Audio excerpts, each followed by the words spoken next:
Hey, welcome to day 15 of my hypersomnia video. This video is actually being done in the following afternoon, post day 15. The video that I made for day 15, when I looked at it today after I had processed it and uploaded it, it was just terrible. In terms of, I felt the content was a little bit boring. The video quality was bad. The audio was out of sync. And rather than redo that video or upload a crappy video, I'm just gonna jump to better topics and more interesting content. So the title of this video for day 15 is obviously Dormir es la mejor droga, which is Spanish for sleep is the best drug. If you saw the thumbnail, that is actually a tattoo that I have right here. The reason that I got this tattoo is, and the reason that I called sleep the best drug is in no reference to drugs and recreational drugs in terms of being high or anything like that. My reasoning for it is that, to me, it feels like I'm addicted to sleep, and it feels like there's no louder voice in this world than sleep.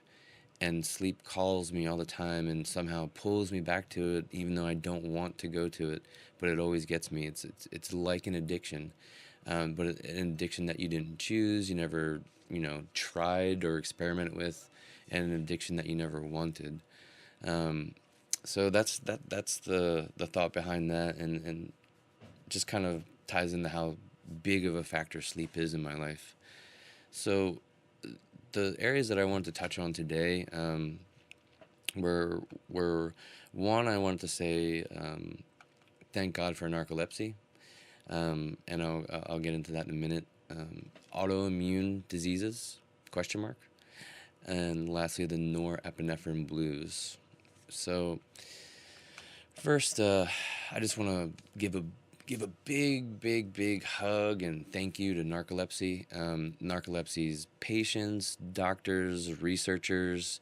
Um, you know, Narcolepsy itself is rare. Narcolepsy affects roughly 1 in every 3 to 5,000 people. Hypersomnia, however, affects roughly 1 in every 10 to 100,000 people, depending on if it's IH with or without long sleep episodes. But because the two are so related, and narcolepsy is more of a common disease, terms you've heard before. It's older in terms of when it was first identified, and because hypersomnia was long related or referred to as a symptom almost of narcolepsy.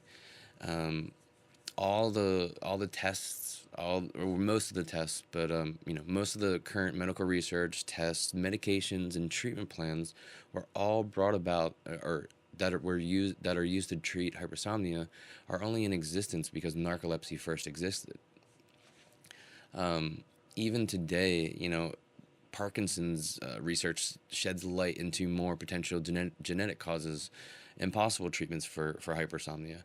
So people learn about hypersomnia almost by not even um, thinking that's what they're dealing with, to begin with, and they can find alternatives and cures, or not cures, but alternatives and treatments and other, potential medical practices through looking at other drugs, because people aren't studying hypersomnia. They're studying Parkinson's, they're studying cancer, they're studying Alzheimer's, MS, things like that. And by all means, yes, do it, because those are more widespread. And you know, I would never trade my hypersomnia for cancer or multiple sclerosis or anything like that. So, by all means, please cure those first. But um, thank you again to narcolepsy, because I kind of feel like if narcolepsy would have never been identified, no one would believe hypersomnia even exists. Um, in fact, I mentioned before, I was first diagnosed with stage 2 narcolepsy. Uh, and note that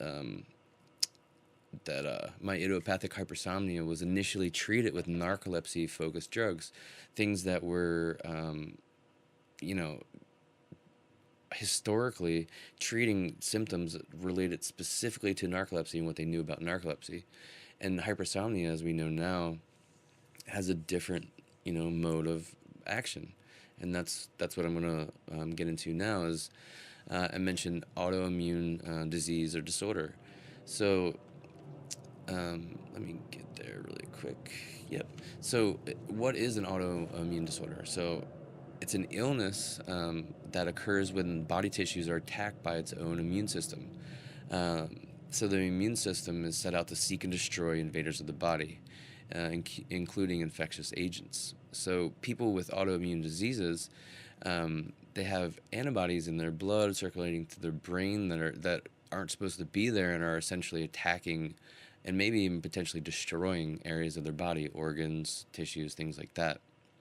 Narcolepsy is noted as being an autoimmune disorder, and research now suggests that, I mentioned before as well, the hypocreatine levels in the brain are completely, like, nearly wiped out. I think narcolepsy patients have a loss of 90% of those receptors and levels.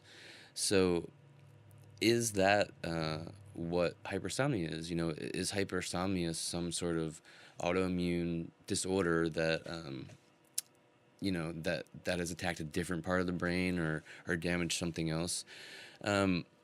It's not suggested that hypersomnia is an autoimmune disorder.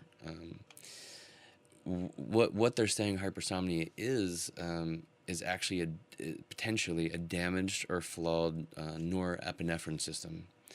So that's thought to be one of the key causes of it. While there are many, such as the potential flaws in your histamine system. Again, PTSD, brain trauma. There's a lot of factors that can cause idiopathic hypersomnia. But this is, one of the more defined ones, I want to say. And there's a bit more, information about it, and we can see why it's a great possibility. So the noradrenaline transporter, which is the system, or noradrenaline, norepinephrine are interchangeable terms. So if I say one, they're both they both mean the same thing. So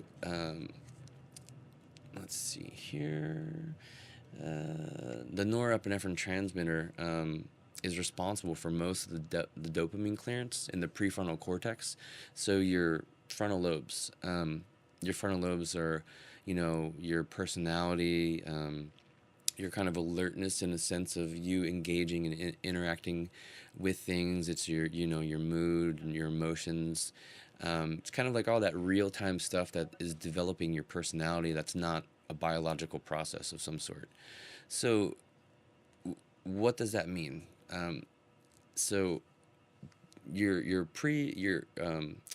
frontal lobes, your prefrontal cortex is, producing these dopamine responses as in these dopamine responses in relation to stimuli that you're interacting with. So you're at a party or you're at a concert and you love the music, so you're releasing dopamine there.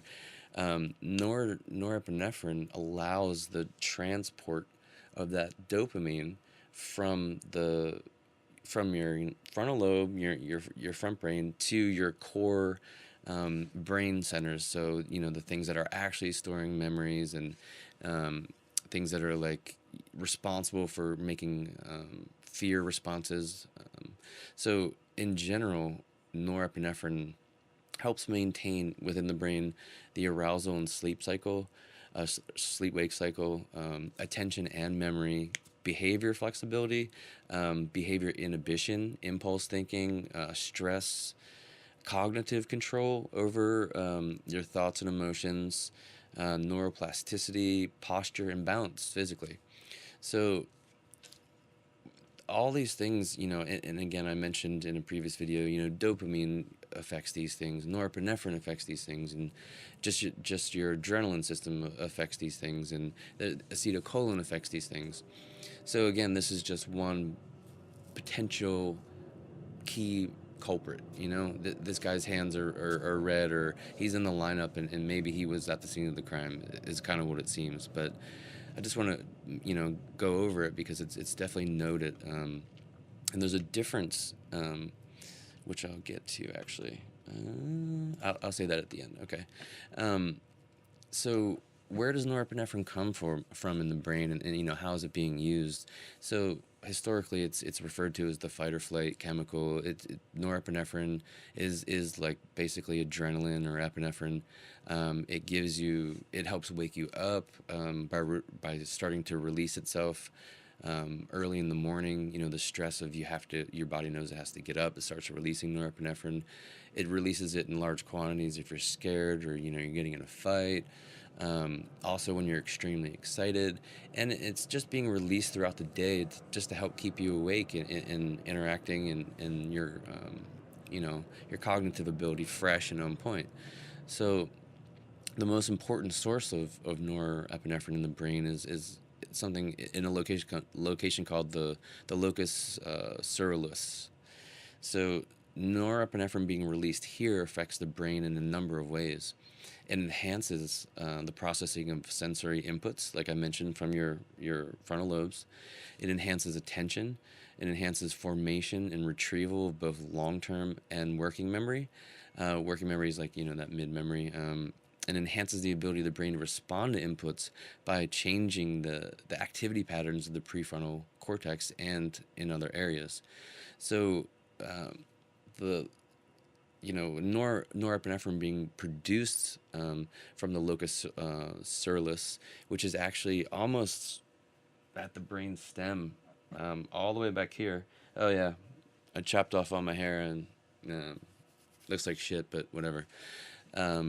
Yeah, it's located all the way at the brain stem, so it's one of those extremely old, primal, dire parts of the brain that is making these life or death decisions, and also releasing the chemicals that are needed to stay awake and go to sleep. The hypothalamus will be just above that area. So narcolepsy is noted by being affected more by the dopamine system rather than the norepinephrine system, as it is in hypersomnia. So interestingly, though, treating either disease with Adderall causes the body to release both dopamine and norepinephrine. So why are patients taking amphetamines and getting more neurotransmitters than they actually need? If I have documented hypersomnia, why am I taking a medicine that is producing dopamine when my body, in theory, is lacking the norepinephrine? Well, these neurotransmitters are so complex and diverse and dynamic that when you take this, and when you take an Adderall and your brain starts releasing the dopamine and norepinephrine, it allow like Adderall, because it gives you both of those, is more beneficial. And sorry for the break of thought there, but the brain is able to take both norepinephrine and dopamine and convert them to either or. And what that means is norepinephrine can be converted into dopamine. Dopamine can be converted back to norepinephrine. So when you take Adderall, it's almost like taking like a neurotransmitter vitamin. You're giving your brain the excess so that it can, in hopes, take what it needs and then and do what it's supposed to do. It's just trying to, hopefully it's trying to fill in the gaps. And that's just kind of my thought on that. So the norepinephrine would be, if that is the culprit, is it the culprit because it's been degraded, it's been destroyed in some sense, or it's been injured, or is it the culprit because it's genetic? My norepinephrine level's not high enough because it's just genetic, or is it a combination again of multi factors? That's what we see in every case, or a lot of cases of hypersomnia, is that it's like, because the system is so complex, you can't just say, oh, you know, you have depression, you're sad, your serotonin levels are low, or your dopamine needs like an inhibitor or something. With this, it's you know, it could be coming from this system or this system or this system or this system, and all those systems are interlinked and connected and talk back to each other. And while there are a few areas of the brain mentioned, the hypothalamus and the locus coeruleus, you know, those executive level decision making processes of the brain, you know, the most primal fight or flight, save yourself or live, you know, the actual live like messages, those, you know, there's a few of them involved potentially in hypersomnia. The hypothalamus with its histamine, the locus coeruleus with its norepinephrine, and the way they all sit and talk to each other again is very interesting. So that's going to conclude my video for today. For today, I'm going to post day 16 still today.